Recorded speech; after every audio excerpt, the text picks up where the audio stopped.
Olá pessoal, tudo bem com vocês? Hoje estou aqui para mais um vídeo e hoje eu quero falar com vocês sobre esse livro, As 12 Regras para a Vida, de Jordan Peterson. Um livro que me deixou aqui com uma ressaca depois de ler, mas muito bom, que me fez refletir bastante e vamos conversar um pouquinho sobre ele. Então vem para Nárnia.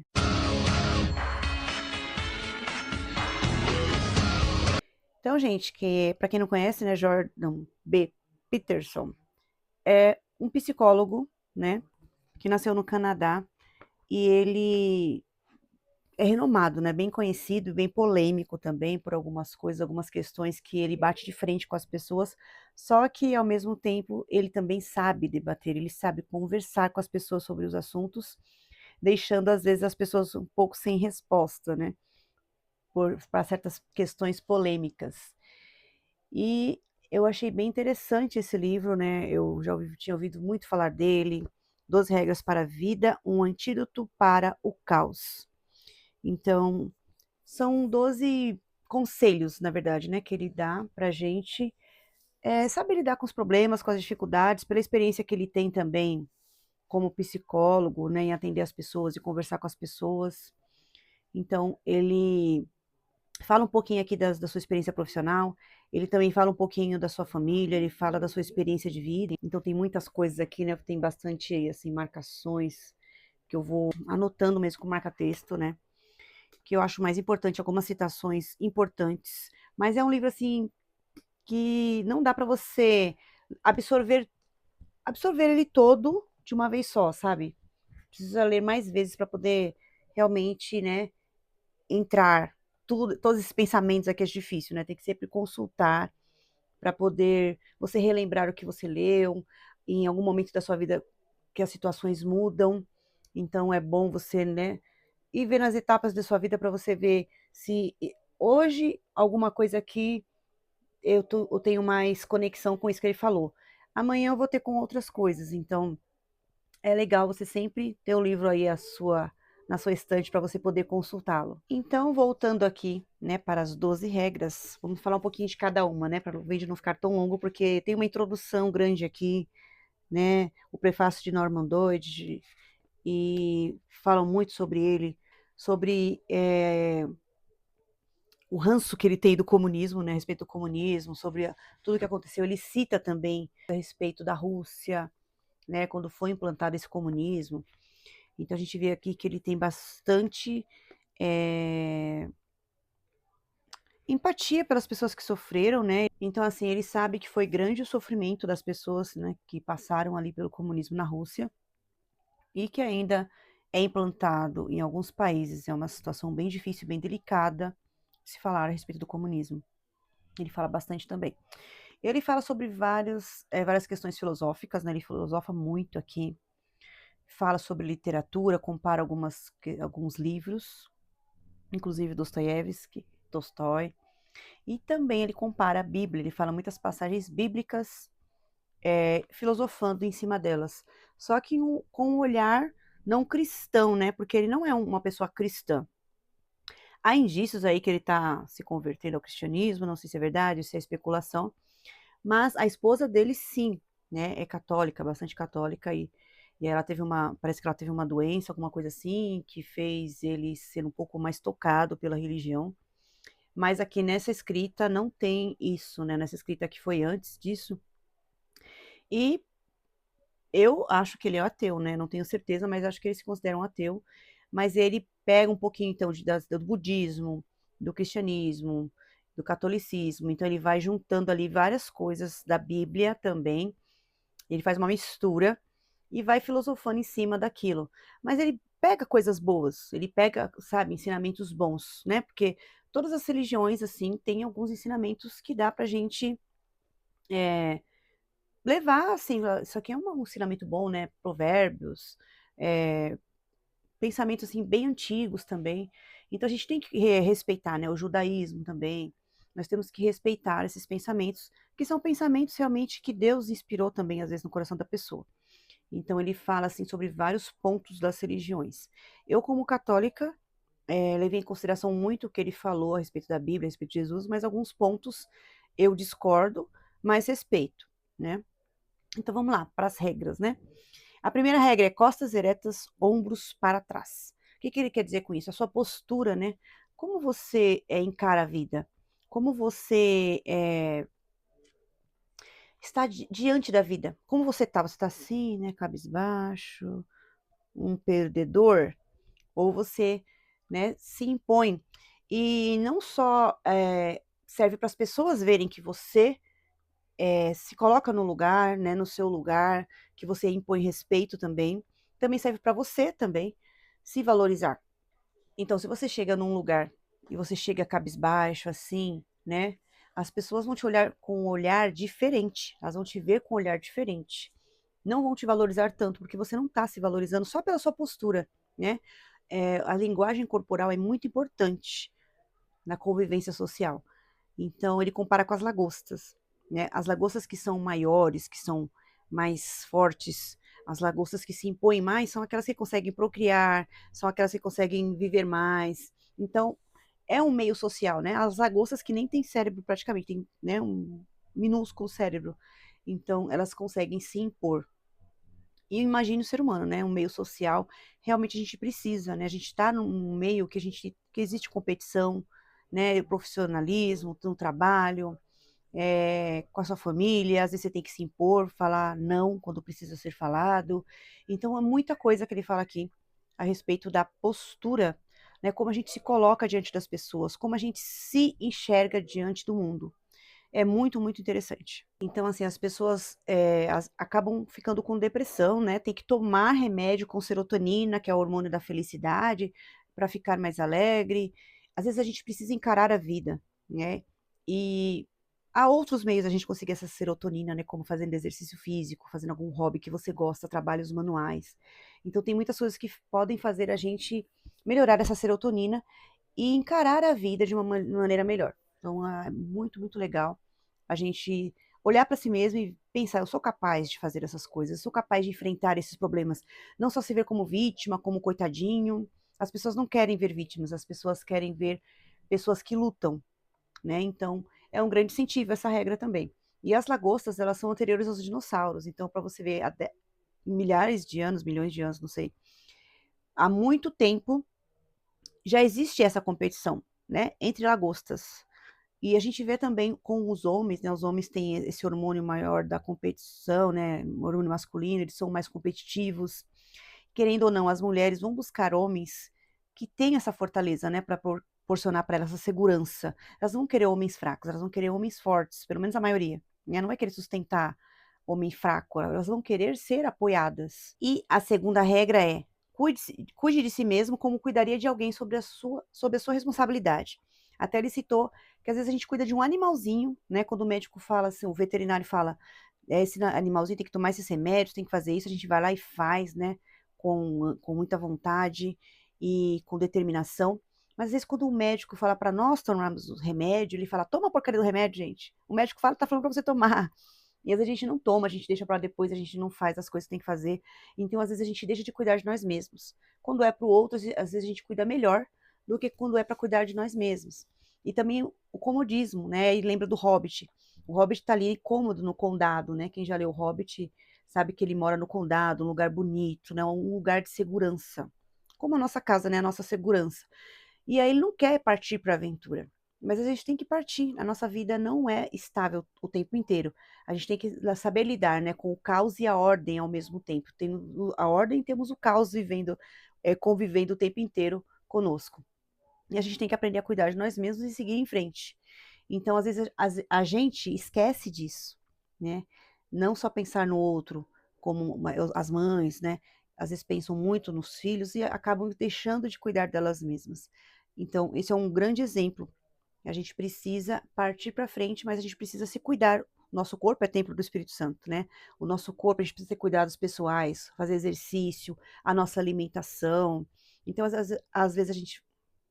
Então, algumas vezes a gente vai deixando, depois eu faço exercício, depois eu cuido de mim, e isso vai influenciando muito na nossa vida, né, em todos os aspectos. Aí nós temos que pensar no nosso aspecto físico, mental, espiritual, tudo é importante, né? Aí eu vou pensar no que eu tô lendo, né, no Guimarães Rosa, que fala que a gente precisa cuidar da nossa mente, né? Senão a gente pode ser levado à loucura, né? E uma das coisas que cuida da nossa mente é a religião, né? Que faz a gente cuidar um pouco da nossa mente para nós não sermos levados à loucura. Isso é muito bom. Gostei muito dessa parte aí. Então, voltando aqui ao Jordan Peterson, ele fala que nós precisamos cuidar de nós mesmos. Para poder cuidar do outro, nós precisamos cuidar de nós mesmos. E aqui ele até cita, né, Adão e Eva, quando Deus encontra, que eles estão nus, né? Eles estão ali sem proteção, né? Estão ali desprotegidos. Então, eles se sentem dignos de estar próximo a Deus, né? Pelo pecado que entrou neles. Mas ele não fala dessa maneira, né? Ele fala que eles se sentem desprotegidos e não querem encontrar Deus porque eles têm medo, né? Porque eles estão ali no caos. E a gente, às vezes, tem que enfrentar, né? Essa busca de tentar evoluir, de tentar melhorar. Ele fala também dos pais, né? Vocês querem que seus filhos fiquem sempre seguros ou que seus filhos fiquem fortes? Então, às vezes, a gente tem que enfrentar o caos para poder crescer. E ele fala assim aqui também, ó. Talvez o paraíso seja algo que devemos construir e a imortalidade merecer. Assim, voltamos à nossa pergunta inicial: o que será que faz as pessoas preferirem seus animais de estimação a si mesmas? Agora você tem a resposta, derivada de uns textos fundamentais da humanidade. Por que que alguém deveria cuidar de alguém tão indefeso, feio, envergonhado, assustado, sem valor, covarde, rancoroso, defensivo e acusador quanto um descendente de Adão? Né? Que o ser humano é indefeso, o ser humano é difícil, o ser humano é instável. Então, a gente precisa, né, encarar o ser humano ali e encarar nós mesmos e buscar sempre essa estabilidade em meio ao caos que vai chegar, que vai estar, que nem tudo é previsível, mas nós precisamos, né? E primeiro estar bem conosco mesmos para poder cuidar do outro. Como é que você vai cuidar do outro se você não está bem consigo mesmo? E também uma coisa interessante é que ele fala, né? Nós, seres humanos, somos os únicos que compreendemos a nossa fraqueza. A gente sabe que a gente vai morrer, a gente sabe os nossos erros, a gente sabe os nossos pecados. Os animais não têm isso, eles não têm consciência, né? Então, às vezes, a gente vê que nós somos instáveis, que nós somos capazes de fazer coisas horríveis. Então, nós sabemos lidar com isso né, medir isso, ter uma temperança, poder melhorar a nossa vida, saber as nossas fraquezas para tentar evoluir mais.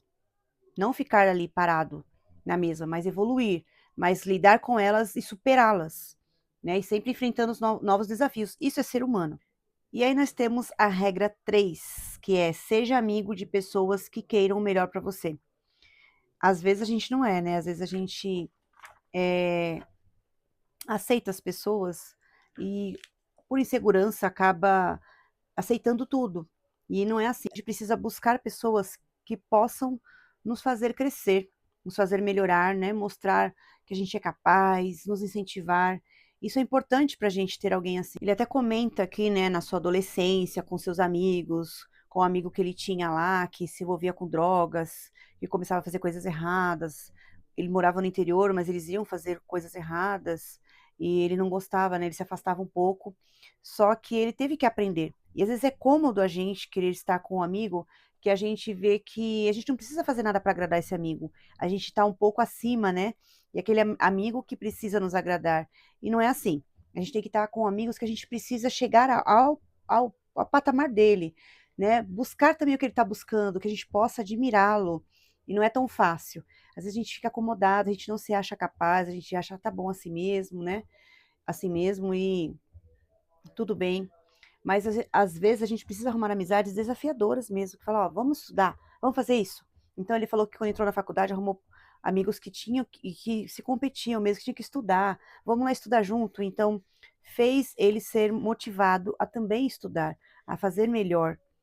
Então assim, a gente precisa buscar amigos assim, que nos façam nos tragam desafios, nos mostrem caminhos melhores. E às vezes não é fácil, né? A gente não é para agradar, mas é para a gente realmente crescer. Amigos que nos façam ser mais maduros, nos tragam a maturidade de uma maneira boa, de uma maneira saudável.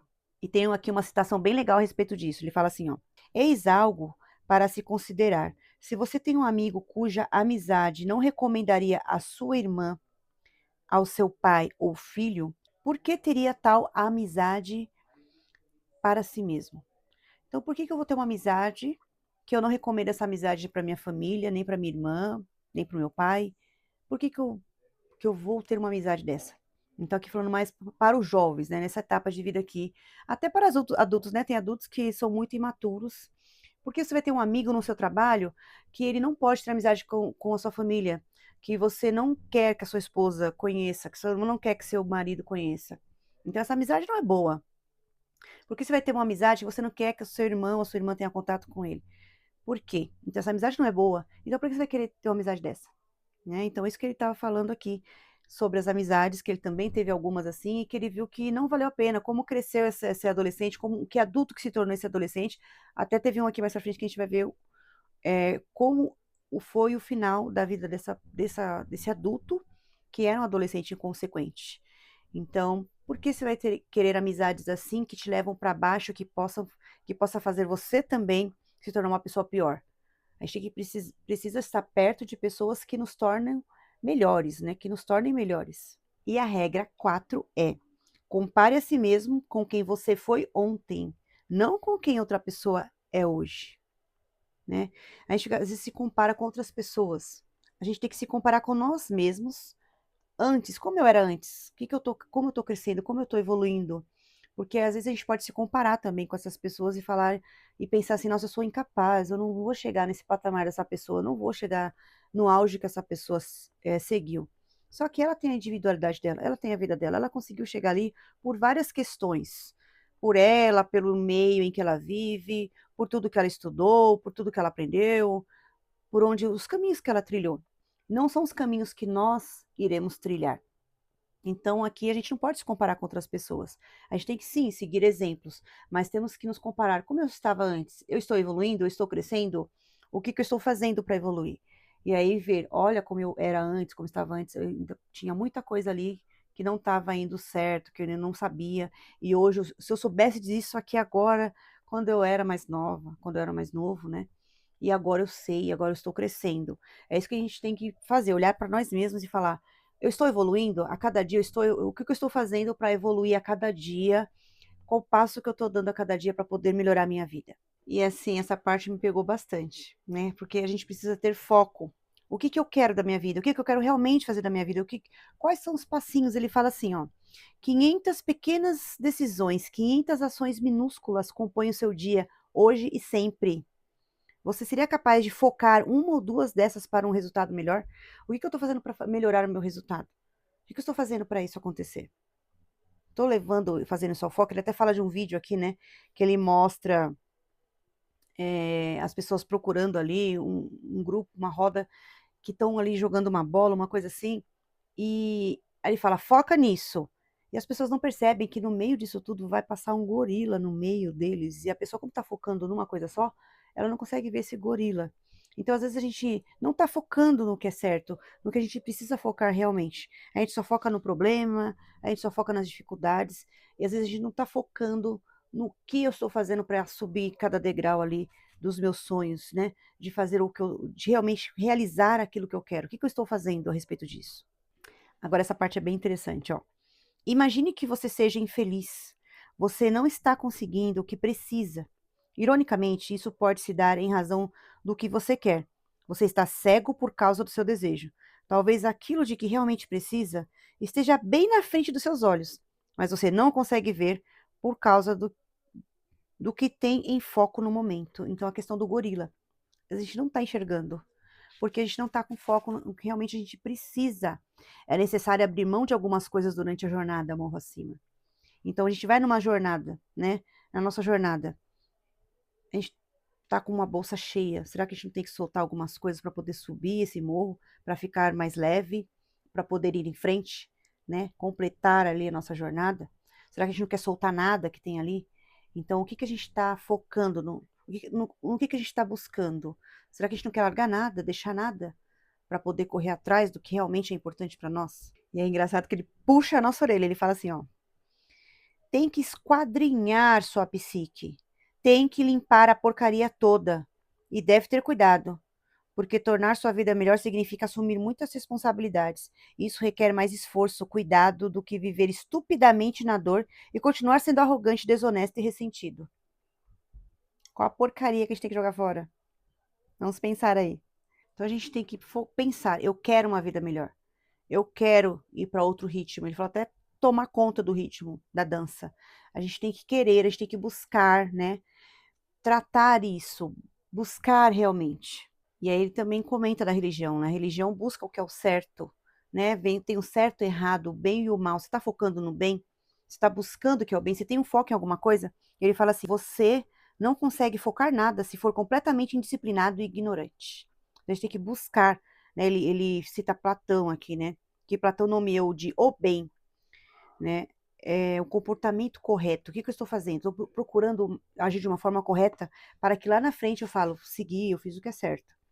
Eu busquei o bem. E isso também vai fazer nós crescermos em todos os aspectos da vida. Quando a gente está buscando a verdade, buscando o bem, buscando o que é correto, a gente tem um propósito na vida. E esse propósito que faz mudar tudo. Ele acaba falando aqui do Antigo Testamento, né? Que o Deus do Antigo Testamento era o Deus rígido. Mas a vida sempre foi assim, né? Nunca foi fácil. A gente sempre busca, né, o bem, e para buscar o bem sempre passamos por sofrimentos. E isso na Bíblia mostra muito, né? Muitas histórias de sofrimento que mostram as pessoas seguindo o que é certo, mas não tá, a gente não vai ficar sem passar pelo sofrimento. Sempre a gente vai passar. E no Novo Testamento também, né? Nós temos aí o sacrifício de Jesus. Então, não há uma vida fácil. A gente nunca vai conseguir realmente uma vida fácil, mas fortaleza para passar por esses obstáculos e seguir, ter foco para seguir a nossa meta. E é bonito ele falando assim, mesmo não sendo cristão, né? Mesmo não tendo assim essa fé. Ele fala assim: agora sua trajetória é em direção ao céu. Isso o torna esperançoso. Mesmo alguém em um navio que está afundando pode ser feliz quando sobe para dentro do bote salva-vidas. E quem sabe onde você pode ir no futuro? Ser feliz ao realizar a jornada pode ser muito melhor do que chegar ao destino com sucesso. Peça e receberás. Bata e a porta será aberta. Então aqui ele está citando o Evangelho, né? Citando aqui Apocalipse, na verdade. Então, às vezes a jornada também é mais importante do que a chegada, mas você tem a consciência tranquila que você está fazendo o bem, você está buscando o que é certo. Isso se chama realização. Então, buscar sempre melhorar, a cada dia melhorar cada vez mais. Então, nós não podemos ficar acomodados. Temos sempre que estar crescendo, sempre procurando algo para melhorar, algo para fazer, algo para arrumar, algo para consertar. É isso que a gente tem que fazer. E na regra 5 nós temos: não deixe que seus filhos façam algo que faça você deixar de gostar deles. É difícil a gente deixar de gostar de um filho, né? Um capítulo assim que as mães ficam assim, mas como deixar de gostar dos filhos, né? Mas é um puxão de orelha principalmente para os pais, né? Às vezes a gente quer dar tudo na mão, fazer tudo o que o filho quer, não deixar ele passar por dificuldades. E às vezes a gente acaba criando crianças mimadas, crianças birrentas, que não sabem sofrer, que não sabem lidar com as frustrações. E não é fácil, mas é o que ele fala: os pais não podem ser amigos dos filhos, os pais têm que ser pais, nós temos uma hierarquia. Os pais estão no lugar de líderes e os filhos embaixo. Nós temos que saber, eles têm que saber que existe um respeito, que existe uma liderança, que existe isso, que os pais têm que colocar regras. E hoje em dia não tem muito, né? A gente vê que não tem muita regra, os filhos não podem sofrer nada. Nas escolas não pode mais ter Dia das Mães, não pode ter Dia dos Pais, não pode ter Natal, não pode ter mais nada, porque tudo é um milímetro, né? Pode mexer com um, pode perturbar o outro. Então, a gente tem que ter muito cuidado com tudo, então não pode sofrer nada. Então, se a outra pessoa está feliz, então talvez esteja ali é, fazendo mal para aquela que não está feliz. Quer dizer, você não pode nem estar feliz, porque se você está feliz, você pode estar maltratando quem não está. Por que você está feliz se eu não estou? Então é como falar assim: ah, eu amo azul. Ah, por que você ama azul? Então você não gosta de verde, né? Então é mais ou menos isso. Não, minha cor preferida é vermelho. Tá bom. Ah, mas a minha é amarelo. Ótimo.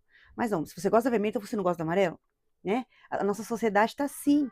Mas um dos culpados são os pais também, né? Os pais começaram aí com esse movimento de ser amigos, amigos, amigos dos filhos, e não é assim. Não é assim que funcionam as coisas. Nós temos que conversar, dialogar, sim, né? Mas nós temos que mostrar para os filhos que nós temos que ser o exemplo para eles. Que exemplo nós estamos sendo para os nossos filhos? E também deixar eles pensar, deixar às vezes eles quebrarem a cabeça, né? Analisarem as suas consequências, dos seus atos, o que eles estão fazendo. E às vezes a gente não quer fazer isso. E aí lá na frente a gente vai ver atitudes dos nossos filhos, né? Em consequência disso, que pode sim fazer com que nós não gostemos mais deles. Já pensou que coisa horrível? Fala assim, olha o que eu criei. Eu criei um monstro ou eu criei uma pestinha? Não, a gente não quer isso. Nenhum pai quer isso, mas às vezes a gente pode contribuir para isso. E aí ele até comenta, né, sobre a história da Bela Adormecida, que o rei e a rainha, com medo, né, da maldição lá da Malévola, não querem deixar que a filha coloque o dedo numa uma roca, né, que seria lá a agulha que espetar o dedo para ela dormir eternamente. E eles ficam tirando todas as rocas lá até ela completar os 16 anos e não adiantou nada. Então, assim, eles super protegeram e não adiantou muita coisa, né? Aconteceu do mesmo jeito. Então, será que era necessário ter tirado todas as rocas lá do reino por causa dela? Ou não? Né? Ou seria melhor ter conversado com ela, né, sobre as consequências das coisas?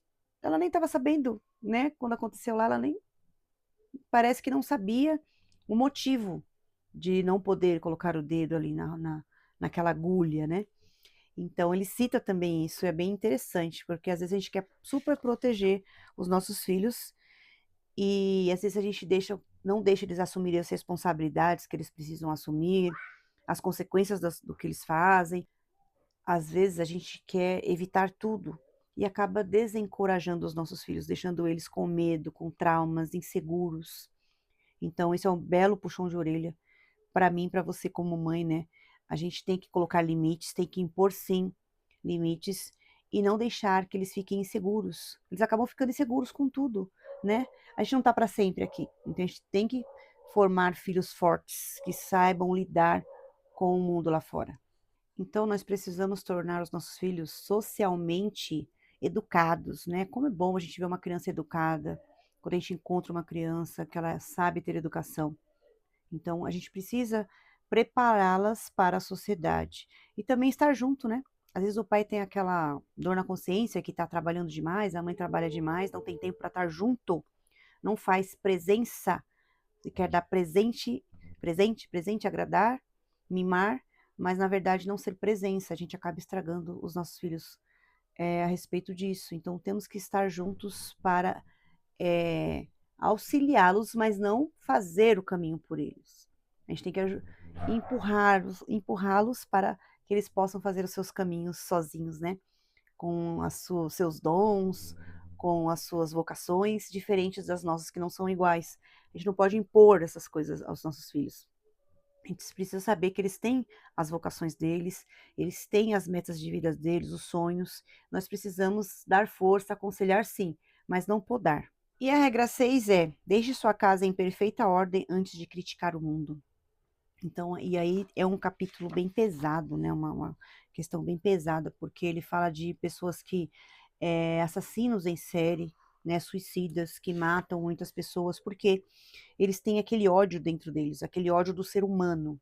O ser humano não deveria existir. Eles passaram por grandes traumas na sua vida e aí eles querem é, descontar nos outros, descontar nas pessoas, sofreram bullying, sofreram problemas na infância, e aí eles têm esse trauma, né? Acabaram ficando com ódio de si mesmo, com ódio do ser humano. Então nós temos que trabalhar isso dentro de nós. A nossa casa seria nós mesmos, né? Nós precisamos trabalhar os nossos problemas, os nossos traumas, as nossas angústias, para poder saber lidar com o ser humano. O ser humano não é fácil. E muitas pessoas que usam até da religião, né? Para julgar os outros, para condenar os outros, e não olham para si mesmos. Então, Jesus mesmo fala, né? Você tem que primeiro tirar a trave do seu olho para poder ajudar o seu irmão a tirar dele. E às vezes as pessoas usam até a religião para sempre criticar, sempre condenar o próximo. E ele fala que há diferentes tipos, né, de pessoas, umas que lidam com o trauma ficando revoltadas, querendo se vingar, e outras que melhoram, outras que se superam. E ele fala do Alexander Solzhenitsyn, não sei falar a pronúncia direito, mas ele foi aprisionado lá no campo de concentração, União Soviética, depois ele ficou com câncer, ele teve muitos problemas, mas ele foi por causa de Stalin e Hitler, né, ele passou por tudo isso, o comunismo, aquela parte que eu falei da Rússia, da União Soviética, mas ele foi e resolveu mudar. E ele acabou escrevendo um livro muito interessante, que eu quero muito ler esse livro, mas é um livro bem difícil, né? Um livro bem pesado, que se chama Arquipélago Goulart. E ele fala tudo que ele passou ali no comunismo, tudo que ele vivenciou, tudo que aconteceu ali por causa de ideologias, né? As ideologias acabam com a humanidade. Uma coisa é você ter uma ideia, uma coisa é você ter sua opinião. A outra coisa é você impor a sua ideia, a sua ideologia. Não é uma coisa provada cientificamente. Não, é uma ideia. Ideologia é uma ideia que quer ser implantada, que as pessoas querem implantar nos outros de qualquer maneira. Isso não é bom. Então, o comunismo veio dessa ideologia. Né? Muitas pessoas ali foram falar do comunismo, viveram o comunismo e acabaram mudando de opinião. Eram a favor, depois mudaram. Ele fala também do George Orwell, né? Que escreveu em 1984, e ele fala dessas pessoas que viram que não é bem assim. Eles viram o sofrimento das pessoas. Agricultores que tinham suas terras, que foram obrigados a sair, que sofreram, passaram fome, morreram, as famílias morreram, perderam tudo e não resolveu nada. Então continuaram todo mundo ali a passar fome. Então, por causa das ideologias. Então você tem que primeiro organizar a sua casa, organizar você mesmo, o seu interior, para você querer mudar o mundo. Como é que você vai querer mudar o mundo se você não sabe ainda lidar consigo mesmo? Então, é muito sério isso. E isso é uma coisa que reflete a outras pessoas, não só a nós mesmos. A gente pode estar acabando com a vida das outras pessoas por causa de uma ideologia. Então, nós temos que respeitar as pessoas, mas também nós não podemos impor as coisas às pessoas, impor as ideias às outras pessoas, as nossas ideias. Nós temos que ter respeito. E aí ele fala várias coisas assim, né, para você ter mais humildade, né? Comece a parar de fazer o que você sabe que é errado. Você sabe que aquilo está errado, mas você continua fazendo, porque está cômodo. Não, vamos parar, mesmo que isso tenha consequências para si mesmo, porque aquilo está fazendo mal para mim e para os outros. Então vamos ser humildes, vamos parar de fazer mal para as pessoas, né? Às vezes é cômodo, né? Tá bom assim, viver nessa mentira, mas a gente sabe que lá na frente vai ter uma consequência, então nós temos que arrumar a nossa casa primeiro. E ele fala assim, bem interessante a citação assim, ó. Você arrumou sua vida? Se a resposta for não, tente isso. Comece a parar de fazer o que você sabe que é errado. Comece hoje. Então, isso é arrumar sua vida. Comece a fazer o que é certo hoje. Você sabe que você pode fazer a diferença. Você sabe que você pode melhorar. Você pode ajudar as pessoas. Você pode, com os seus dons, com os seus talentos, fazer o melhor para as pessoas. Então, pare de fazer o que você está fazendo errado e busque o que é correto. Isso influencia os outros, não só você. E também conosco mesmo. Ele fala assim, ó. Pare de dizer aquelas coisas que o tornam fraco e envergonhado. Diga apenas coisas que o tornem forte. Faça apenas as coisas das quais você possa falar com honra. Tenha honra. Hoje em dia é uma palavra fora de moda, né? Falar tenha honra. Faça o que é certo. Faça as coisas com dignidade. Tenha a sua própria dignidade. Se valorize. Valorize o outro. Isso é honra. Aí ele fala que não culpe o capitalismo, não culpe a esquerda, não culpe a direita ou a iniquidade de seus inimigos. Reorganize o Estado até você tenha ordenado. Não reorganize o Estado até que você tenha ordenado a sua própria existência. Então, assim, né, aquelas brigas políticas, para quê? Não fica culpando a direita, a esquerda, sei lá o que mais. Não culpe o cachorro, né? Tenha responsabilidade pelos seus atos, pelo que você é. Então é isso que ele fala nessa regra, que é uma regra assim bem difícil de engolir, mas é isso. Organize primeiro a sua vida, organize primeiro a sua casa antes de criticar o mundo. E nós temos aqui a regra 7, que também é pesada. Busque o que é significativo, não o que é conveniente. Então, nesse capítulo, ele fala sobre o sofrimento, aceitar o sofrimento, aceitar as dificuldades, o trabalho, o que é mais difícil, e o que isso vai o que isso vai contrapor aos vícios, né? Aos pecados, às compulsões. Às vezes, hoje em dia é muito mais fácil você querer coisas prazerosas, né? Beber, droga, dormir, ficar tranquilo, de boa, né? Evitar ao máximo trabalhar, evitar a dor, evitar a fadiga, mas se você faz isso, né? Trabalha, estuda, você faz sacrifício, você fica à noite sem dormir, você vai lá fazer alguma coisa para o seu bem futuro, aí sim quando você tiver esse bem futuro lá, você vai se sentir muito melhor. E essa vai ser a grande recompensa, não recompensas rápidas que acabam rápido também. Cada vez quando eu bebo mais, aquilo vai mais ficando mais baixo a, a minha serotonina, né? O meu hormônio do prazer vai precisando de mais, de mais, de mais. É igual açúcar, né? Quanto mais eu como açúcar, eu quero mais, mas aquilo vai ser rápido, aquela satisfação vai ser rápida e vai baixar rápido também. Então, se a gente sabe lidar com as coisas, né? Falar, não, agora não, eu vou seguir em frente. Para lá na frente eu conseguir seguir a minha meta, isso sim vai ser uma coisa muito mais importante, vai ser uma gratificação muito maior ali na frente, né? Uma realização. Aí ele fala também de Caim e Abel, né? Que Caim ali queria o mais fácil e Abel foi fazer a vontade de Deus, ele foi agradar a Deus, e Caim não. E aí Caim ficou com inveja, ficou com raiva, mas às vezes a gente fica com inveja das pessoas, com raiva, mas porque a gente não consegue fazer, não quer fazer o que aquela pessoa faz também. É fácil você falar daquela pessoa, mas você não sabe o que ela fez, você não sabe o que ela passa para poder enfrentar as coisas, para poder chegar onde ela está. Então ele faz essa comparação bíblica também. E tem uma parte que é interessante que ele fala assim: a tragédia do ser autoconsciente produz sofrimento, o inevitável sofrimento. Inevitável. Esse sofrimento, por sua vez, motiva o desejo pela gratificação imediata e egoísta, por conveniência. Mas o sacrifício e trabalho serve para manter o sofrimento afastado de forma muito mais eficiente do que o prazer impulsivo em curto prazo. Aí a gente vai ver, né, cada coisa que as pessoas se destroem com vícios, pornografia, é, bebida, drogas, a gente vê muitas coisas assim, que as pessoas se destroem também, destroem o outro e destroem a si mesmos, destroem famílias, destroem vidas, por esse prazer momentâneo, né? Esse prazer desregrado, sem ordem, né? Sem temperança, sem. Eu não é que eu não vou beber nada, eu posso beber um vinho uma vez na semana, mas isso não vai ser uma coisa que seja a minha meta de vida, né? Isso vai ser uma coisa tranquila, não uma coisa que eu dependa daquilo, que eu acorde de manhã e já tenho que ir atrás disso, porque meu corpo já está dependente. Nós temos que, a nossa mente estar acima, a nossa mente tem que comandar o nosso corpo. Por isso que a gente faz jejum, né? Nós católicos, cristãos, fazemos jejum, porque a gente quer controlar isso, as nossas vontades, a nossa mente, o nosso espírito, a nossa alma tem que estar acima das nossas vontades, para quando realmente a gente precisar controlar isso em um aperto, uma coisa importante que está passando, uma doença, alguma coisa, a gente vai saber como lida com isso, né? Como a gente vai lidar com isso? A gente já tem essa temperança, né? Colocar as coisas no tempero, na medida certa, né? Um arroz muito salgado é ruim, um arroz muito insosso é ruim. Tem que ser na temperança, na medida certa. A gente tem que fazer isso na nossa vida também, para a gente alcançar sempre, devagar e sempre, né? Para chegar à nossa meta.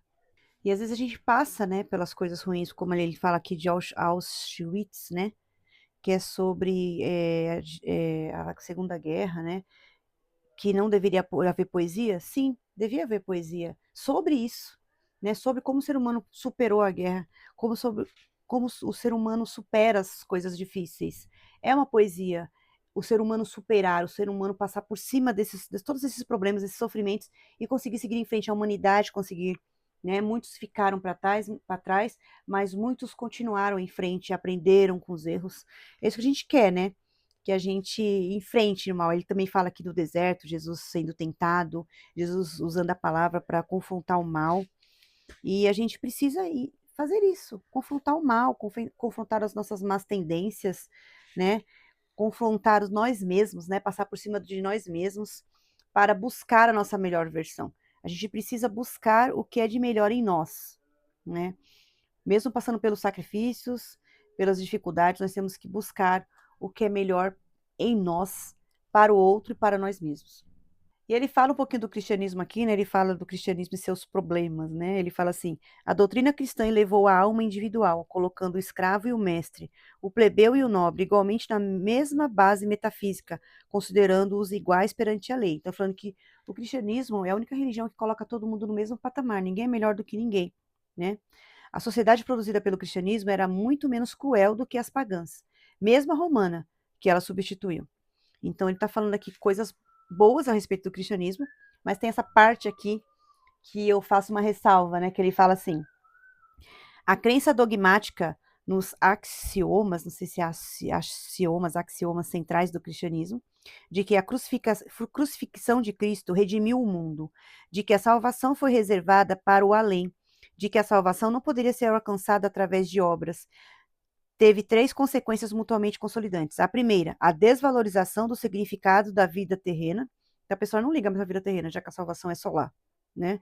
Uma vez que apenas o além importava. Isso também significava que havia se tornado aceitável fazer vista grossa e se esquivar da responsabilidade pelo sofrimento que existia no aqui e agora. Quer dizer, se já está salvo, se só basta a salvação de Jesus, já está todo mundo salvo, não tem problema.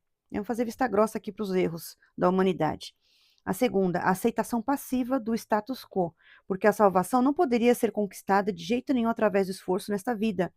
Uma consequência de que Marx também ridicularizou com sua proposição de que a religião era o ópio do povo. E, finalmente, a terceira, o direito do crente de rejeitar qualquer fardo real, qualquer fardo moral real, fora da crença declarada na salvação de Cristo, porque o Filho de Deus já havia feito todo o trabalho importante. Então, ali eu faço uma ressalva, até escrevi aqui, protestantismo. Eu escrevi aqui, porque isso aqui é uma ideia protestante, com todo respeito aos nossos irmãos protestantes. Mas a minha fé não diz que eu tenho que fazer mais nada, que Jesus salvou, né? E São Tiago fala, né? A fé sem obras é morta. Nós precisamos de obras, nós precisamos merecer isso que Jesus fez por nós. Senão fica essa visão aqui errada, como Marx falou, a religião é o ópio do povo. Quer dizer, para que religião? Não precisa. Não, a religião não diz isso somente. Jesus veio para nos salvar, né, aqui falando na parte cristã católica, Jesus veio para nos salvar, sim, foi por ele a salvação, mas nós fazemos parte do corpo de Cristo. Ele é a cabeça, nós somos o corpo, nós também pertencemos a esse corpo. E todos os nossos sofrimentos, os sofrimentos das crianças, os sofrimentos dos idosos, tudo isso faz parte da salvação. A gente evangelizar, a gente falar de Deus, a gente lutar pela humanidade, para ser melhor a cada dia, foi isso que os discípulos fizeram, não desistiram os evangelistas, né, todos os padres da igreja, desde lá de trás até hoje, evangelizar para a humanidade ser melhor. Não é assim, tá, quem nasceu já nasceu salvo, quem nasceu errado já nasceu pecador e acabou. Não, não é destino. Nós fazemos o nosso destino, Deus nos deu livre-arbítrio para isso, para que nós buscamos o caminho certo. É claro que ele sabe o que a gente vai fazer, ele sabe o caminho que a gente vai seguir, mas não quer dizer, esse aqui já nasceu salvo, esse aqui nasceu condenado. Não. Isso é protestantismo. Agora, eu não posso me aprofundar e falar do protestantismo, que tem muitas linhas, né? Tem muitas vertentes aí o protestantismo. Mas isso que ele está falando aqui, que a salvação já está certa, não pode fazer nada além disso. Não. Nós estamos no mundo, nós estamos caminhando no mundo rumo ao céu. E o céu já começa aqui. O céu começa aqui, tem que ser desfrutado aqui e continuado lá, né? Após a nossa morte. Então, não é isso aqui, tá? Que essa visão aqui errada faz com que muitas pessoas critiquem o cristianismo, critiquem a Jesus, critiquem a religião, por causa dessa visão errada. Muitos filósofos, né, que ele fala de Nietzsche, né, Nietzsche, não sei como, muito bem o nome dele, vai falar aí de vários filósofos que falaram contra, mas por essa visão errada. Então, isso aqui eu não concordo que o cristianismo fala isso. Isso aqui está generalizando o cristianismo. Vocês protestantes podem falar aí também nos comentários de forma respeitosa o que vocês acharam disso. Vocês concordam com isso? Que é salvo e acabou? Posso respeitar isso, mas isso não é o que eu acredito, né? E se fosse isso, eu também não iria ser cristã, não iria aceitar isso. Então, o que eu aprendi na Igreja Católica é que nós estamos continuando essa vida, continuando aqui nessa vale de lágrimas, né? Nesse desterro, para que nós também consigamos ter a honra dessa salvação. Nós temos que lutar para ser merecedores dessa salvação.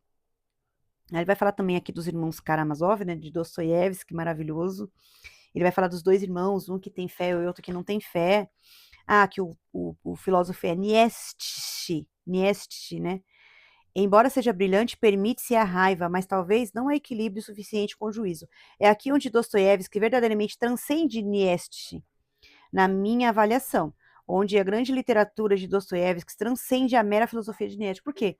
Aqui o irmão que é ateu, ele fala de tudo pela razão que o cristianismo não dá certo, que está errado. Mas aqui Dostoiévski consegue mostrar pela transcendência, pela espiritualidade, que mesmo um dos irmãos provando que ali que está tudo errado, que o cristianismo está errado, ele mostra ali realmente que a fé é mais importante. Às vezes não tem que ter tanta explicação. Às vezes a espiritualidade, a transcendência, é o ser humano se superando, é o ser humano indo além disso, né? Isso é muito, muito importante no cristianismo. A gente não vai seguir só regras, a gente vai colocar Deus à frente. Mesmo diante de toda aquela dificuldade, a gente vai mostrar que a gente consegue superar com Deus. Isso não tem base científica para explicar, não tem base científica para explicar a fé. Isso é incrível, maravilhoso. E aqui ele fala sobre uma descoberta de Carl Jung, né? Que ele fala que nós não podemos fazer apenas o que a gente pensa. A gente não pode, às vezes, falar, eu vou comer corretamente, e não consegue, né? Eu vou parar de beber, mas não faço. Às vezes a gente não consegue superar apenas pelo intelecto, a gente precisa de uma força maior, a gente precisa ter a força dentro da nossa alma, né? O que Nietzsche, com sua raiva pelo cristianismo, não conseguia ver. Que essa força que a gente busca, essa parte mística, que nos dá força realmente, que não nos faz deixar a gente ficar loucos, né? Não nos faz enlouquecer, como eu falei ali no começo. A fé faz a gente continuar. A fé na parte de nós que continua através dessas mortes é um pré-requisito para o próprio pensar. Então a gente precisa dessa fé, essa fé nos move, não adianta falar que não, né? Essa fé faz a gente superar montanhas, né? Para Jung, qualquer coisa no topo da hierarquia de valor de um indivíduo seria, para todos os efeitos, o valor máximo daquela pessoa, o Deus daquela pessoa. Era o que a pessoa externalizava, no que ela acreditava de forma mais profunda.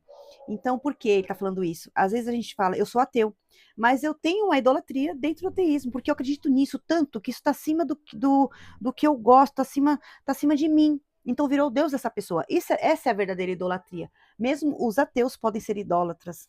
Quando a pessoa idolatra o dinheiro, quando a pessoa idolatra a ciência, quando ela idolatra o poder, quando ela idolatra ela mesma, isso é idolatria, né? Quando a gente coloca uma coisa acima de nós, e o ser humano tem essa busca, né? A gente vê Santo Agostinho fala, a gente tem essa busca, a gente tem esse vazio que só é preenchido com Deus. Então a gente tem essa busca eternamente dentro de nós, de um ser acima de nós, que nós precisamos dele para poder continuar. Então, se a pessoa é ateia, se a pessoa não acredita em Deus, se a pessoa não tem a fé, ela vai ter fé em alguma coisa, como no comunismo, né? Como em outras ideologias, que você vai ter uma coisa para que lutar. Nós precisamos ter uma coisa em que acreditar. Mesmo os ateus. Isso é muito interessante. Fala minha, são falas de filósofos, tá? Fala de pessoas ali que sabem, estudaram que o ser humano precisa disso, né? De buscar alguma coisa. Então, isso é muito, muito interessante.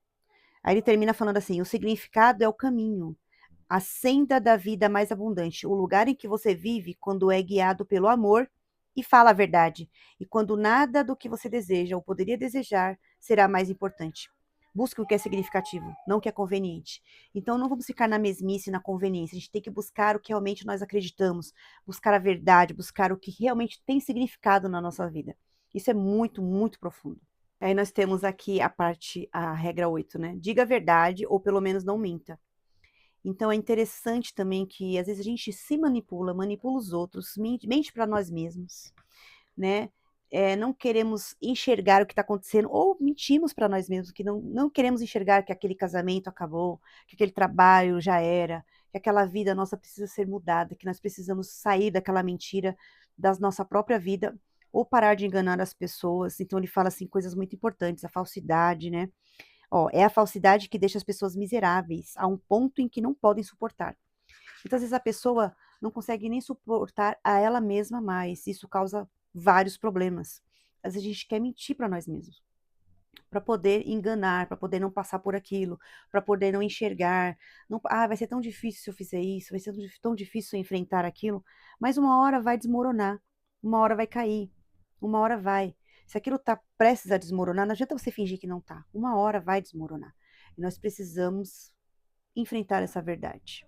Então é muito importante. Isso aí eu achei assim, nota 10, continuando, né? É uma continuação do capítulo anterior, buscar a verdade, fazer o que é certo, não mentir para si mesmo, enfrentar os problemas, ver a realidade daquilo que está acontecendo, enfrentar, falar isso aí, eu preciso mudar, isso aqui não dá mais, essa realidade não é mais a mesma que eu tinha antes, então eu vou ter que enfrentar, vou ter que mudar. Infelizmente, mudança é chato, né? Mas nós temos que, às vezes, enfrentar essas mudanças.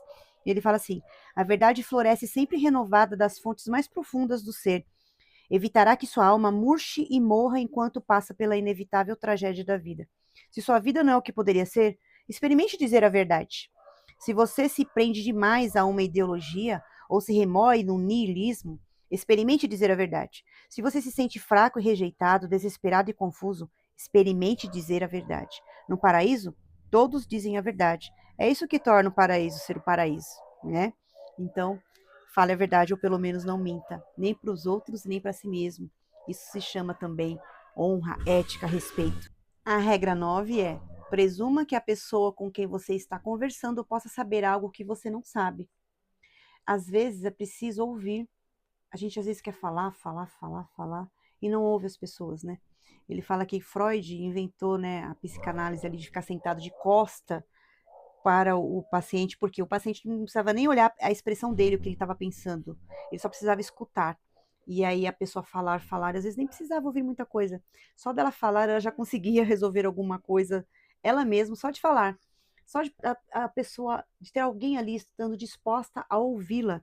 Ele falou que ele mesmo, como psicólogo, né, o Jordan Peterson, às vezes o paciente falava assim: Nossa, você me ajudou muito, como foi bom essa sessão de psicologia com você, né, de psicanálise. Mas, na verdade, ele nem tinha falado nada. Falou poucas coisas, né? Mas aquela pessoa já tinha falado, já tinha dado a solução ela mesma, o problema dela, porque ela precisava desabafar, ela precisava colocar para fora. E quando a gente pensa, a gente fala, a gente vai lidando com a nossa inteligência, a gente vai buscando ali meios. Quando a gente fala, a gente vai pensando nas soluções para os nossos problemas. E como é importante ouvir as pessoas, né? Então a gente tem que saber ouvir, né? Saber que tem pessoas ali que têm algo a dizer, e às vezes coisas que a gente acha que sabe tudo e não sabe. Coisas que às vezes uma pessoa que não tem tantos estudos sabe falar melhor do que a gente, sabe dar um conselho melhor do que a gente ali não estava disposto a ouvir. Como é importante a gente ouvir as pessoas. E uma coisa me lembrou o livro que eu tô lendo com as crianças, né, nesse momento aqui, que é Alice no País das Maravilhas, que ela começa a falar com ela mesma e ela vai pensar ali falando com ela mesma. Ele fala assim: as pessoas pensam o que pensam, mas não é verdade. A maior parte é autocriticismo travestido de pensamento. O verdadeiro pensamento é raro, assim como escutar de verdade. Pensar é escutar a si mesmo, é difícil. Para pensar, você precisa ser pelo menos duas pessoas ao mesmo tempo. É isso que a Alice fala, como se ela fosse duas pessoas ali falando ela com ela mesma, né? E então precisa permitir que essas pessoas discordem. O pensamento é um diálogo interno entre dois ou mais pontos de vistas diferentes sobre o mundo. O ponto de vista um é um avatar e um mundo simulado. Ele tem as próprias representações de passado, presente e futuro e ideias próprias sobre como agir. E o mesmo ocorre com o ponto de vista 2, 3 e 4. O pensamento é o processo pelo qual esses avatares internos imaginam e articulam seus mundos uns para os outros. Muito interessante, porque a gente fala assim: ah, eu vou levantar agora. Ah, não, mas eu não quero, eu queria tanto ficar mais um pouquinho. Ah, vamos deixar mais 10 minutinhos aqui na cama. Ah, não, mas precisa levantar. Então a gente fica discutindo conosco mesmo, né? Vários avatares ali discutindo o que é melhor para nós mesmos. Pensar de verdade é complexo e desafiador. Requer que você seja ao mesmo tempo um orador articulado e um ouvinte cuidadoso e ponderado. Envolve conflito. Temos que ter o conflito do pensamento. Então você precisa tolerar o conflito. Conflito envolve negociação e consenso conosco mesmo, hein? Assim você precisa aprender a trocar ideias, modificar suas premissas e ajustar seus pensamentos, até mesmo suas percepções de mundo. Então, isso também serve com o outro. Quando o outro precisa falar, a gente precisa ouvir e deixar ele pensar, e deixar ele naquela fala dele, ele mesmo pensar no que ele está falando. Ele dialogar conosco e consigo mesmo. Então, ele fala assim, às vezes só precisa que você cale a boca. É só precisa você ficar quieto. Fica quietinho e escuta o outro, né? Que a gente não quer escutar. A gente quer disputar ali a fala um com o outro em vez de escutar, né? Então ele fala assim: você pode ser muito inteligente se conseguir apenas calar a boca. É muito interessante, muito bom mesmo. Essa parte aqui também, né? A parte que ele fala aqui que existe uma conversa que ninguém escuta o outro, né? Essa disputa que eu falei. A gente fica um querendo falar ideologia melhor pro outro, fica aquela discussão enorme, infinita, que não resolve nada. Então a verdadeira conversa é quando um fala, o outro escuta, pensam, dialogam, aí vai, o outro fala e o outro escuta. Essa é verdadeiramente a verdadeira conversa que quase nunca acontece. E ele termina falando assim: portanto, escute aqueles com quem você está conversando e a si mesmo. Sua sabedoria consistirá então não no conhecimento que já possui, mas na busca contínua por conhecimento, a forma mais elevada de sabedoria, que é o que fala que Sócrates que fala, né? Sei que nada sei. Ele sempre buscou a verdade. Ela o descrevia como o homem mais sábio e vivo, pois ele sabia que o que sabia era nada, né? Então, ele está falando aqui de uma sacerdotisa do oráculo de Delfos que reconhecia o Sócrates lá na Grécia como o cara mais inteligente, mas porque ele sabia que não sabia. Por quê? Quando a gente tem essa noção, a gente está sempre buscando conhecimento. A gente não acha que sabe tudo, que a nossa sabedoria acabou, que o nosso conhecimento já é suficiente. Nunca é suficiente. E vamos à regra 10. Seja preciso no que diz. E aí ele vai falar sobre os problemas que a gente precisa enfrentar. É como a questão lá também de você não mentir para si mesmo. A gente precisa ser preciso no que a gente quer, ser preciso no que a gente diz, no que a gente pensa. Ele fala também aqui, né, de uma família que às vezes não quer ver o que está acontecendo, a gente põe uma névoa. A gente também tem que saber lidar com as coisas que quebram, com o carro que quebra, com o aparelho que não funciona, o notebook que hoje está funcionando e amanhã é obsoleto. A gente tem que saber lidar com essas coisas. E se a gente está infeliz, precisa dizer: eu estou infeliz, eu preciso mudar. E pensar o que está errado, o que está certo, o que está me fazendo infeliz, o que eu posso melhorar, que eu posso, o que eu quero da minha vida, o que eu quero fazer. Será que eu vou sempre ficar aqui, né, tampando só com a peneira, passando um pano, achando que está tudo bem, né? Como num casamento que a mulher foi traída, que ele dá o exemplo aqui, né? Que ela pensa, o que eu fiz de errado, ou o que ele fez? Ou será que que faltou uma conversa? Será que faltou um objetivo em comum? Será que ficou tudo ali automático? Então, a gente precisa ver isso. Tá no automático? O que eu preciso melhorar? O que não tá me fazendo feliz, que eu tô apenas aceitando, engolindo goela abaixo, sem falar, não, isso eu não quero e não tá me fazendo feliz. Será que a gente não tem a coragem de falar isso, de pensar isso, de falar, não, eu preciso outra coisa para minha vida, eu não quero isso para minha vida. Eu não quero sempre dizer sim para você quando eu quero dizer não. E conversar e dialogar sobre os seus sentimentos, impor a sua personalidade, não perder a sua personalidade, né? Talvez eles tenham criado a neblina para esconder o que não queriam ver. Então a gente cria essa neblina, às vezes a gente perde a nossa personalidade para agradar o outro, e não é assim. A gente precisa impor a nossa personalidade. A gente precisa mostrar, é isso. Eu não vou apenas fazer isso para te agradar, né? Às vezes a gente precisa fazer algumas coisas para agradar os outros. Sim, não é isso que ele quer dizer, mas deixar de ser alguém, deixar de ser quem você é para poder agradar o outro. E ele conta uma história muito legal aqui que é do monstro, né? Que o menino fala, tem um monstro. E a mãe dela fala, a mãe dele, o pai, não tem monstro nenhum, cadê um? Não tem monstro. Uma história infantil. E no final o monstro tá enorme, o monstro destruiu a casa, eles não querem ver esse monstro. Eles empurram para debaixo do tapete ali a sujeirinha, um monstrinho. A gente faz isso, né? Vamos empurrando, vai crescendo aquele muro, sem o diálogo, sem a conversa, e esse muro vai tampando tudo. E a gente fala, não, tá tudo bem, e acaba se distanciando das pessoas, acaba se distanciando de nós mesmos, porque a gente criou aquele muro, porque a gente a gente alimentou aquele monstrinho, né? Então a gente tem que ter muito cuidado para não alimentar esse monstrinho. A gente saber, né, o que a gente está fazendo realmente, o que eu quero da minha vida, como estou vivendo agora e o que eu quero daqui para frente. Ele fala: perceba os seus erros, articule-os, esforce-os para corrigi-los. É assim que você descobre o significado da sua vida. Isso irá protegê-lo da tragédia de sua vida. Como poderia ser diferente? Confronte o caos do ser, enfrente o mar de problemas, especifique seu destino e trace seu curso. Admita o que quer. Diga a todos ao seu redor quem você é. Especifique e olhe atentamente, mova-se adiante de forma clara e direta. Seja preciso no que diz. Muito, muito bom, né? Muito bom. A regra 11. Não incomode as crianças quando estão andando de skate. Aí ele fala aqui coisas muito importantes, né? Que a gente quer podar as pessoas. Fala sobre o ser o homem, né? O homem hoje em dia está sendo podado. Ele tem que competir com outros homens. Ele não pode competir com as mulheres, que ele vai ser um covarde. E ao mesmo tempo, se ele perder de uma mulher, ele vai ser considerado um bobão. Então, assim, ele tá perdendo ali aquele lugar que é do homem, né? Ele precisa trabalhar, ele precisa sim. As mulheres, ele fala que pesquisa aqui que as mulheres procuram maridos para casar que ganhem mais que elas, porque quando elas vão ter filhos, elas vão precisar desse apoio e até deixar o trabalho para poder ficar com os filhos ou não, mas ela não vai querer cuidar do filho e do marido, então ela vai querer homens que sejam capazes disso, que enfrente as coisas. Ele fala que em frente ao trabalho dele tinha criança andando de skate, que eles faziam manobras radicais ali, muito perigosas, mas eles estavam aprendendo ali as dificuldades, aprendendo a ser meninos, aprendendo a ser seres humanos, né, enfrentar as coisas. E às vezes a gente poda.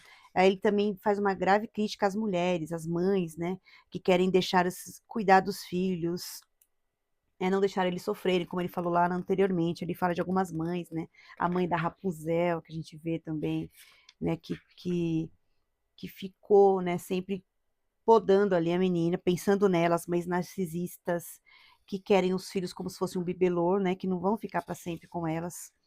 Então, a gente saber que tudo tem consequência, tem que saber que tem que ter responsabilidade, né, para viver as nossas vidas.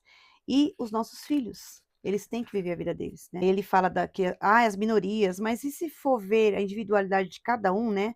Não só os negros, os brancos, os índios, mas qual tipo de índio, qual tipo de deficiência, todo mundo tem a sua especificidade. Então, se a gente for ver isso, né, as cotas, tudo isso, todo mundo tem a sua especificidade, todo mundo tem as suas dificuldades.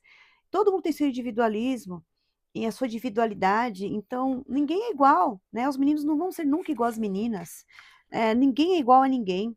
Então a gente precisa, sim, saber lidar com as pessoas, saber lidar com o ser humano, mas não podá-los, não deixá-los inseguros, não queremos que eles não enfrentem as dificuldades que eles têm que enfrentar. Aí ele fala aqui da mãe, a bruxa, né, de João e Maria, que faz a casa de biscoito, tá ali tudo prontinho. Ai, algumas mães são assim, né, eu dou tudo pra você, dou tudo pra você. E no final ela acaba comendo, querendo comer o menino, né? A bruxa da casa de João e Maria. Por quê? Porque ela sufocou tanto que queria comer. Queria pra ela, é só pra ela. Tão egoísmo ali de fazer tudo em volta deles que ficou sendo realmente a vontade dela. E algumas mães pensam assim, alguns pais pensam assim. Quem fala, né, da parte da fantasia do masculino, né, que às vezes ali precisa daquela visão masculina, as princesas, né, a parte masculina ali que o príncipe vai salvar, e porque ela precisa dessa parte, dessa outra visão, né, que elas têm que ser indefesas, mas precisa dessa outra visão, sair ali da barra da saia da mãe, né, para enfrentar a vida fora. Tanto os meninos quanto as meninas também precisam disso, precisam dessa masculinidade dos meninos. E os meninos precisam sair um pouquinho da barra da saia da mãe para poder seguir em frente à sua vida. Também fala um pouquinho da experiência do trabalho dele, que às vezes as pessoas, os homens, né, principalmente no trabalho, tem essa questão, né, de um testar o outro ali até onde vai a masculinidade, né, e que isso é normal, né, lembra lá, a gente lembra das lagostas ali, né, é normal essa disputa, né, e as mulheres, é claro que elas vão querer sempre a pessoa que dê mais firmeza, que dê mais essa segurança, do que um homem, né, que é mole, né, que ele fala aqui, fala assim a frase, seja durão, seu pamonha, né, não seja bobão, né, os homens precisam ser durões às vezes, não que eles precisam ser grosseiros, mas precisam ser realmente, né, dar essa segurança, essa estabilidade que a mulher precisa, que hoje em dia está tão difícil, né, encontrar realmente um homem que dê isso, né, e que às vezes se acomodam também em deixar a mulher fazer tudo e acaba ficando ali como a mulher, em vez de ter um marido, tem mais um filhinho para cuidar, como ele falou, né? Então, eles ficam acomodados ali, que a mulher resolva tudo e eles ficam na deles. Não é para ser assim. E as mães precisam cuidar, educar os seus filhos de uma maneira correta, né? Ele falou também da mãe dele, quando vi ele brigar às vezes, né, com um amigo, viu ele brigar uma vez com um amigo, e a mãe dele não foi se intrometeu lá, simplesmente passou reto e deixou ele resolver o problema da briga com o colega dele. Então, é isso, né? Deixar que resolvam as coisas até o ponto que dê. É claro que você não vai deixar uma coisa ruim acontecer, mas você deixar, né, soltando a corda para que as pessoas sejam elas mesmas. Então, isso é importante. Deixe os filhos andar de skate, apesar que às vezes é perigoso, mas nós temos que deixar eles crescer. E a última regra, gente, chegamos aqui na última regra. Acaricie um gato ao encontrar um na rua. Então ele fala assim dos problemas, das dificuldades que nós temos, e também não é só gato, ele fala do cachorro, né, que é um ser social. Ele fala aqui da vida da família dele, da filha dele que tem problemas de saúde, que às vezes não tem como, né, evitar que aconteça aqueles problemas que aconteceu com a filha dele, mas que a gente precisa sim ver a parte boa da vida, né, que a gente precisa superar.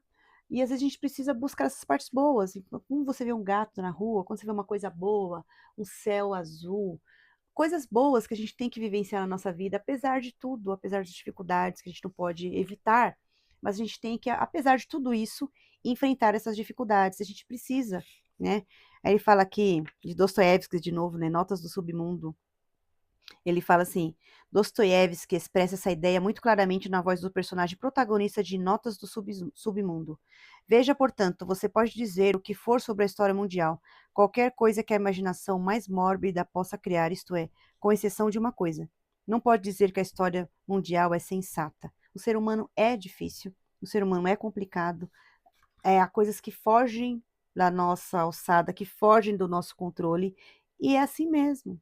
A gente tem que aprender a lidar com a dor, aprender a lidar com as coisas que acontecem, e não é fácil, eu sei que não é fácil, eu sou mãe, a gente vê filho doente, a gente vê coisas acontecerem, como ele viu, que a filha dele que problema, né, de imunidade, problema nos ossos, que fez várias operações, mas nós precisamos confiar, né, buscar, assim, saber lidar com essas coisas, e saber, que nós somos seres humanos, somos frágeis, mas nós estamos caminhando, caminhar de cabeça erguida, fazer o que é necessário, fazer o que é certo e sermos firmes. E ele fala que o cachorro é muito mais social que o gato, né? O gato não, só deixa acariciar se ele quiser. Então, se ele deixar, aproveite, porque o cachorro não é assim, né?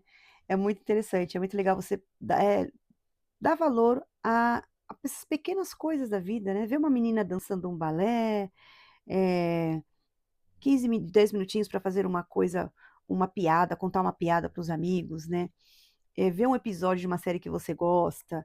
Ele fala do Superman também, que perdeu a graça quando ele ficou com superpoderes e ninguém conseguia superá-lo, né? A DC teve que diminuir ali os poderes do Superman, porque a gente precisa ver isso, a gente precisa ver o ser humano se superando, o ser humano crescendo, o ser humano passa por dificuldades, e a gente passa mesmo, né? E ver os exemplos disso, porque a gente gosta tanto de literatura, né? Porque a gente vê os exemplos dos seres humanos passando por dificuldades, passando por coisas boas, por coisas ruins, se superando, aprendendo com as dificuldades. E nós somos assim, criamos empatia um pelo outro, né? E aí depois ele fala de uma caneta mágica aqui pra gente colocar na nossa caneta brilhante, né? De luz. O que que a gente quer melhorar o mundo, como a gente faz para melhorar o mundo, com a nossa caneta de luz, é muito bonita. Eu vou parando por aqui, que o nosso vídeo ficou enorme, mas eu precisava muito fazer a resenha desse livro, falar sobre ele, é muito, muito bom. Tenho que voltar sempre para dar uma olhada, para lembrar, relembrar de algumas coisas, porque fala de muitas coisas importantes, né? E para mim foi maravilhoso ler esse livro, mas com essa ressalva, né? A parte aí, religião cristã, católica como eu sou, tem algumas coisas que não concordei, mas mesmo assim foi um livro muito bom. Ele filosofa muito, ele fala muito sobre a vida, ele pensa muito, ele escreveu todas as suas filosofias de vida. Foi muito bom, né, estar ali dialogando com Jordan Peterson, conhecendo um pouco sobre ele, sobre a sua história, sobre os seus pensamentos e muito, muito, muita aprendizagem. Então é isso. Se vocês leram, escrevam aí o que vocês acharam. Eu sei que o vídeo ficou longo, mas realmente foi um livro assim que me deixou em ressaca. Fiquei uma semana sem conseguir ler muita coisa pensando nesse livro. Então, é isso. Espero que vocês tenham gostado. Mandem aí sugestões, se inscrevam no canal, dá um joinha e é isso aí. Fique com Deus e até a próxima. Tchau, tchau.